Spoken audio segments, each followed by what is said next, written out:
All right. It's not really that difficult for me to see numbers, though. And the way I see it, Donald Trump is really within a stone's throw of getting the Republican nomination. It needs about 240 delegates or so to seal the deal, and there are about 500 delegates up for grabs. Could he get about half of them? Probably. But the issue then becomes all those donors in the party who've been loath to supporting Donald Trump, especially when Donald Trump has mentioned again and again a rigged system. A former Marco Rubio donor and a very influential player in the Republican donor community, Frank VanderSloot, with us now. Frank, can you see many of your colleagues, maybe yourself, moving to not only support Donald Trump, but help him in the general election?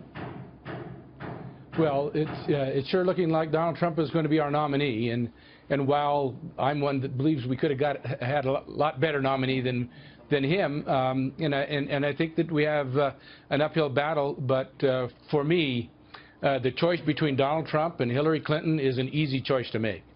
And if he does end up to be the nominee, then certainly we need to have him win the election. And but more than the president, I think the things that are at stake also is the Senate. And right now the thinking is if Donald becomes the nominee, that we're going to have trouble getting enough Republicans out to vote at the general election, and then we could lose the Senate. Very easily we could lose the Senate. And both sides, the Democrats and the Republicans, are looking at that, suggesting that that's a high probability. And so do you we're think that's the focusing case? honestly on the Senate. You said that you're going to support Donald Trump if he is the nominee, but that you're worried that he takes down the entire, the entire race.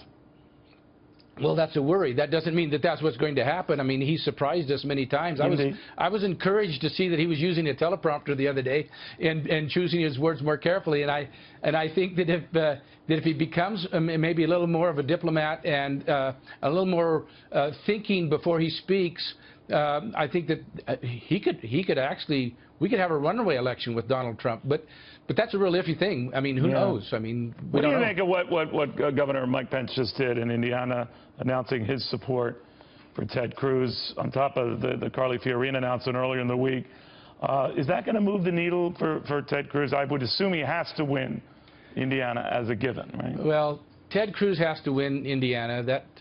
That's for sure, but I have no idea what these various endorsements on either side, whether Bobby Knight really ends up helping Donald Trump, or I don't really know how much value there is in that. In the end, and I'd like to make this point, when we talk about donors and money and endorsements, in the end, I think we're learning that it's the candidate that makes the big difference. We were worried, and many were worried when big dollars became available to put into super PACs, that the dollars were going to control the election. But hey, Jeb Bush proves that that's not the case. You can have all the money in the world and not move the needle at all. So it depends on the candidate more than anything, and I think that's good news to the whole spirit of democracy.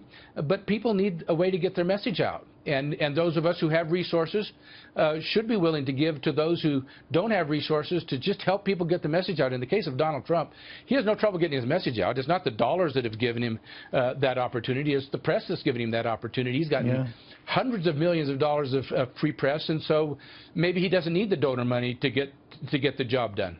But you would write a check to help him out if he needs it. Well, we're going to wait and see. I think our dollars are going to go more towards Senate races than to presidential races, but we'll see what he needs. But we surely need to make sure that we have a Republican in this position of President of the United States, or we're going to have another 4 to 8 years of tragedy, and we just can't afford that. Frank, very good talking to you again. Thank you very much for joining us. Thank you. Thanks for having me. All right.